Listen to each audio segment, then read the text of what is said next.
Bonjour à tous, dans cette vidéo on va corriger ensemble un exercice sur les oscillateurs harmoniques qui s'appelle oscillation harmonique, qui est un exercice assez intéressant dans la mesure où vous allez voir qu'on a une position initiale non nulle et une vitesse initiale non nulle, ce qui rend le calcul un petit peu plus technique pour l'amplitude des oscillations. Donc on nous explique qu'un point matériel de masse m égale 100 grammes est lié à un ressort élastique de raideur k et qu'il est en mouvement horizontal sans aucun frottement. Sa position x de t est mesurée à partir de la position d'équilibre, c'est-à-dire que la position d'équilibre pour un ressort horizontal c'est L0. Donc ça, c'est mon ressort à un instant donné. Une masse M représentée par un point matériel M. La position d'équilibre pour un ressort horizontal, comme ça a été démontré dans la vidéo de cours, c'est L0. Et donc, on vient poser un repère cartésien, ici, sur le système mécanique. Alors, je vais prendre quand même l'axe au sol, hein. Il faut imaginer que la masse, elle touche le sol. Et donc l'origine, elle est prise ici à L0 du support fixe du ressort, ici, ce qui permet d'avoir un second membre nul de l'équation. Et donc x de t, c'est tout simplement la position de la masse m par rapport, par contre, à la position située à une longueur à vide du mur et non pas par rapport au mur. On me donne la position initiale, on me dit qu'à t égale 0, on lance la masse depuis x0 égale moins 3 cm. Donc à t égale 0, si je reproduis le système, donc le ressort évidemment va être cette fois-ci comprimé. Et donc à t égale 0, on me dit que x se trouve en x0 ici, égale moins 3 cm. Voilà. Donc x0 est négatif, et on me dit qu'il est lancé avec une vitesse initiale v0 égale 50 cm, donc vers les x croissants. Donc on a un vecteur vitesse initiale vers la droite, donc la masse va commencer à se déplacer, enfin est en train de se déplacer vers la droite, forcément, puisqu'elle a une vitesse initiale non nulle, donc sa pente est positive. La mesure de la période, c'est 1 seconde, et donc en première question, on me demande d'établir que x de t est solution de x point plus oméga 0 carré x égale 0. Donc ça, c'est vraiment une question de cours, donc je vous renvoie à la vidéo de cours que j'ai fait sur l'oscillateur harmonique mécanique, donc voir cours. Donc on a que x point plus oméga 0 carré x égale 0 avec oméga 0 carré égale k sur m, la pulsation classique lorsqu'on a un oscillateur masse-ressort simple, comme ici, c'est-à-dire avec un seul ressort. Calculer l'amplitude des oscillations, donc là il y a un petit peu plus de travail à faire, donc on va écrire la solution. Donc la solution, je vais la prendre sous la forme x de t égale a cos oméga 0t plus b sinus oméga 0t, dans la mesure où c'est plus facile de déterminer les conditions initiales sous cette forme, et ensuite je repasserai à l'amplitude via un petit calcul très simple. Et donc en t égale à 0, on sait que x de t égale à 0 est égal à x0, d'après l'énoncé. Or, d'après la forme que j'ai posée, x de t égale à 0, c'est égal à a cos 0 plus b sin 0, c'est-à-dire a. Donc, première détermination de constante, a égale x0. Et puis, je vais calculer dx sur dt, qui me donne moins a oméga 0 sinus oméga 0t, plus b oméga 0 cosinus oméga 0t. Et ce dx sur dt, je vais l'évaluer en t égale à 0. Et donc, comme au-dessus, le sinus 0 me donne 0, le cosinus 0 me donne 1, si bien que cette dérivée vaut b oméga 0. Et d'après l'énoncé, cette dérivée vaut v0, la vitesse initiale. Donc de ça, j'en déduis aisément la deuxième constante, qui est b, qui vaut v0 sur oméga 0. Donc voilà mes deux constantes. J'ai trouvé mes deux constantes a et b. Donc j'en déduis que x de t est égal à x0 cos oméga 0t plus v0 sur oméga 0 sinus oméga 0t. Alors l'idée maintenant, ce serait de le passer sous une forme qui permet de déterminer l'amplitude. Et cette forme, c'est x de t égale xm cos oméga 0t plus une certaine phase à l'origine. Et donc là, j'ai une vidéo pareille d'un exercice de TD qui est l'exercice 3 du TD, dans lequel on montre que xm est égal à la racine de A2 plus B2 et que tan phi est égal à moins B sur A. Voilà. Donc ici, on me demande uniquement l'amplitude. Donc l'amplitude, je peux l'avoir. Xm, c'est la racine carrée de A2, donc A c'est x0 au carré, plus B2, qui est V0 sur oméga 0 au carré. Et donc je peux faire l'application numérique. Je vais donner une amplitude ici. Donc ça fait racine de x0. Alors x0 c'était 3 cm. Et V0 c'est 50 cm par seconde. Sur oméga 0. Là, oméga 0 c'est 2pi sur T0. Et donc comme T0 est égal à 1 seconde, c'est 2pi radians par seconde.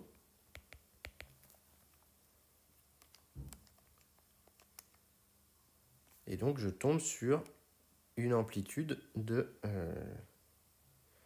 79 cm avec 2 chiffres. Je vais vérifier, ça me paraît vraiment beaucoup. Alors j'ai peut-être fait une erreur de calcul. Donc oméga 0 c'est 2pi. Donc V0 sur oméga 0 ça fait 0,5 divisé par 2pi. Peut-être oublié une parenthèse, je vérifie. Je mets ça au carré. Je rajoute. Hop. Voilà, je tombe sur 0,085, ce qui fait 8,5 cm, ce qui me paraît beaucoup plus cohérent en termes de valeur numérique. Je vais vérifier une troisième fois, hein, je suis désolé, je fais le calcul en même temps que vous. Donc B c'est V0 sur oméga 0, donc on a dit que c'était 50 cm, donc 0,5 mètres par seconde, divisé par 2pi. Et donc je fais la racine de moins 3,10 moins 2 au carré, plus ce truc-là au carré. Et je tombe bien sur 0,085 mètres, donc 8,5 cm. Alors ensuite, on me demande, en choisissant l'écriture sous la forme x de t égale xm cos oméga 0t plus phi, déterminer la phase à l'origine. Donc j'ai déjà un petit peu avancé dans la mesure où j'ai dit que tan phi était égal à moins b sur a. Et donc, comme b c'est v0 sur oméga 0, ça fait moins v0 sur x0 oméga 0. Voilà. Avec x0 négatif. Et donc, on en déduit que phi, ça va nous donner une valeur, deux valeurs possibles. Donc je vais faire le calcul ici.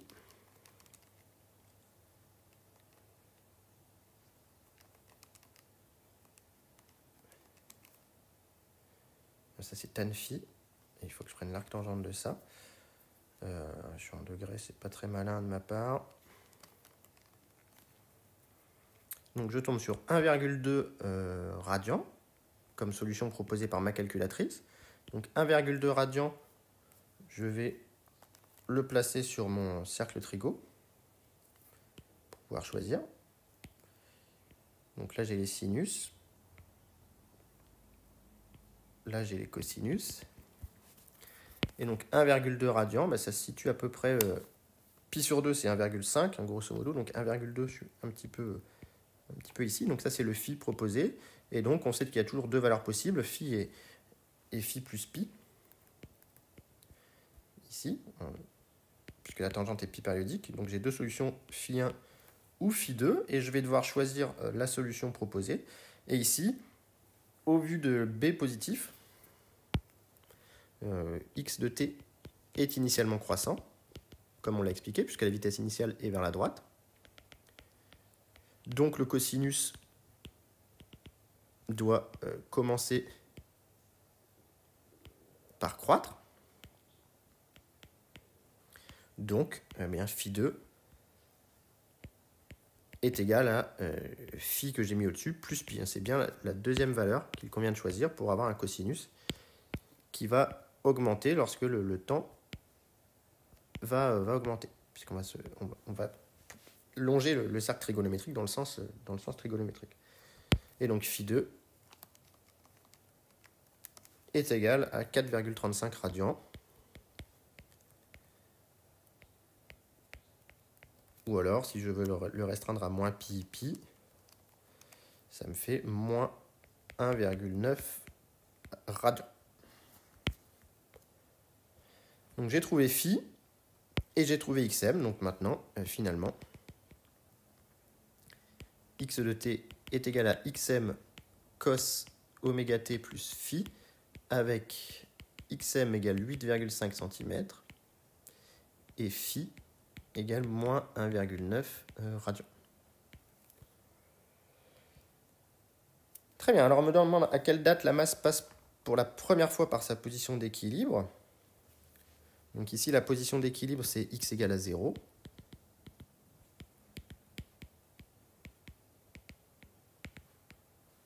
C'est x égale à 0, tout simplement. X égale à 0, puisqu'on a placé l'origine sur la position d'équilibre. Donc on cherche t, tel que x de t soit égal à 0, soit xm cos oméga t plus phi est égal à 0. Autrement dit, il faut que le cosinus s'annule, donc oméga t plus phi. Je ne sais pas quand le cosinus est égal à 0, pardon, c'est quand le cosinus est égal à... Oui, à 0, pardon. Je veux que mon cosinus s'annule, mais si mon cosinus s'annule, c'est la position où le sinus est maximal. Alors attendez, je réfléchis en même temps que vous. Je cherche à annuler le cosinus.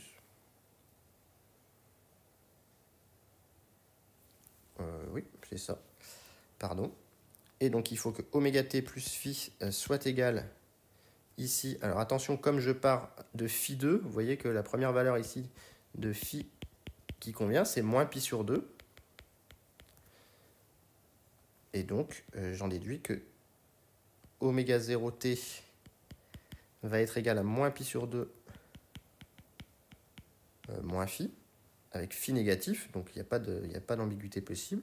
Et donc j'en déduis le temps. Alors le temps, je vais l'appeler t0, ce temps-là.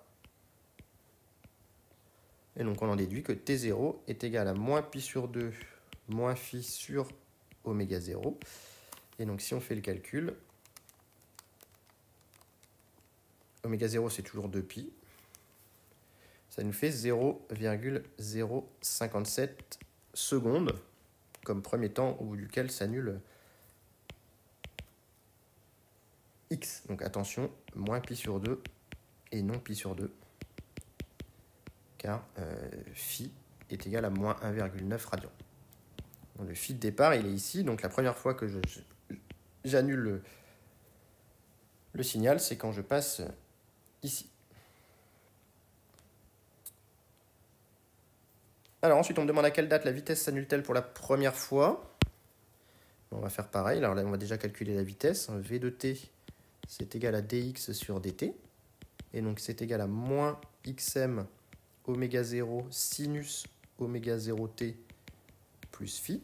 Et donc, on cherche t1 tel que v de t1 soit égal à 0, soit moins xm oméga 0 sinus oméga 0 t1 plus phi soit égal à 0. Et donc là, la première valeur qui va convenir, c'est pas phi égale pi, c'est phi, c'est l'angle qui vaut 0 ici, tout simplement, soit oméga 0 t1 plus phi égale à 0. Et donc t1 est égal à moins phi sur oméga 0, ce qui fait moins 1,9 radian divisé par 2pi, plus 1,9, pardon, ça fait 0,31 secondes.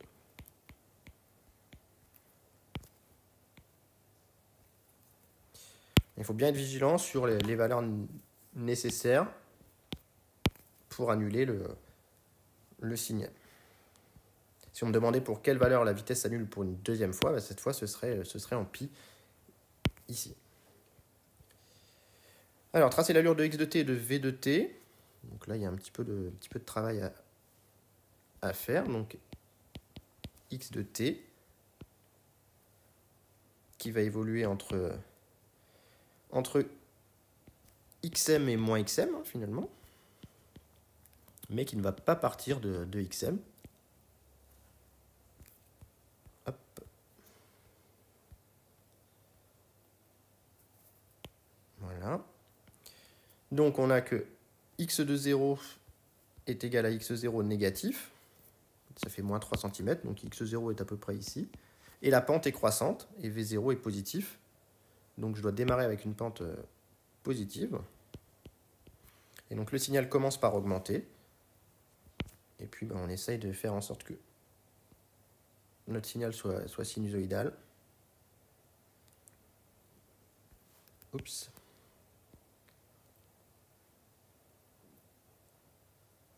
Voilà, on fait un peu comme on peut. Et donc la période se retrouve au moment où je me retrouve en x0 ici. Vous voyez, c'est pas très symétrique mon tracé.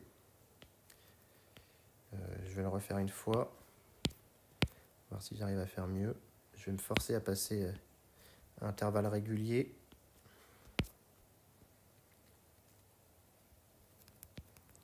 C'est pas très facile, tracer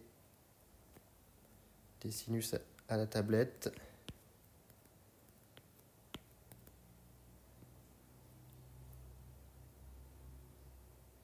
Donc l'important, c'est d'avoir bien compris que le signal ne commençait pas par un maximum.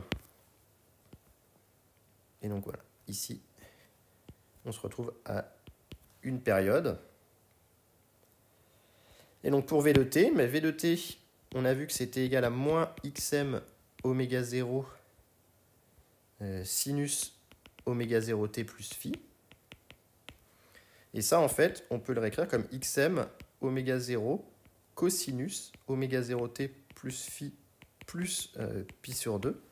Ce qui fait que V est en avance de pi sur 2 sur x. Et on a une quadrature de phase entre les deux. Finalement. Hop. Donc cette fois-ci, je vais tracer V. Donc V de t ne va plus évoluer entre xm et moins xm, mais entre xm oméga 0 et moins xm oméga 0. Et donc on va démarrer à V0, positif cette fois-ci. Et donc, je démarre avec une vitesse positive et la vitesse va décroître. Ici, alors je démarre à phi2, donc le sinus va encore augmenter un petit peu. Vous voyez ici, il augmente encore un petit peu en valeur absolue. Donc il diminue un petit peu. J'ai une vitesse initiale positive. La vitesse initiale V0, c'est moins xm sinus oméga t, oui, c'est moins sinus, mais donc le sinus diminue, donc moins sinus augmente un petit peu, donc la vitesse initiale V0 elle est positive, et la vitesse va augmenter un petit peu, et on va avoir un décalage de pi sur 2 par rapport au signal du dessus, c'est-à-dire que quand le signal du dessus est au maximum, le signal du dessous est en 0, et donc on va avoir quelque chose qui va ressembler à ça.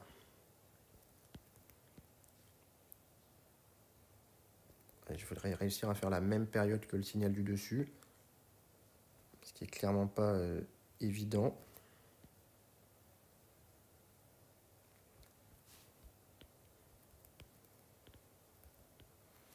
Ça tombe à peu près ici.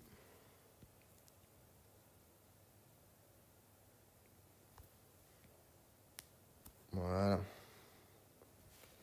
Et donc là, on a la période T.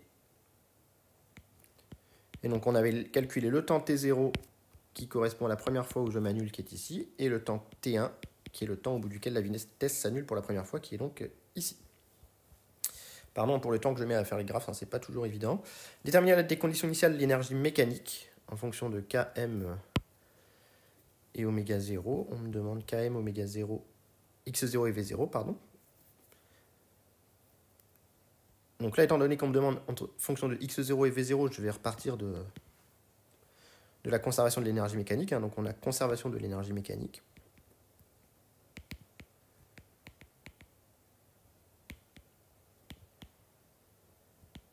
Donc, eh bien, l'énergie mécanique est égale à l'énergie mécanique en t égale à 0, quel que soit t, c'est-à-dire l'énergie cinétique en t égale à 0, plus l'énergie potentielle en t égale à 0. Et donc on se retrouve avec une énergie cinétique en t égale à 0 qui vaut 1 demi de mv0 carré. Et l'énergie potentielle qui vaut 1 demi de k x0 au carré. Et donc ça, c'est l'expression de mon énergie mécanique, quelle que soit t. Donc voilà pour la correction de cet exercice qui est assez long, qui n'est pas évident du tout, dans la mesure où il faut jongler entre l'expression avec les x0, v0 et l'expression avec l'amplitude et la phase, qu'il faut savoir bien calculer la phase, bien tracer les signaux. Donc ça, c'est pas du tout évident.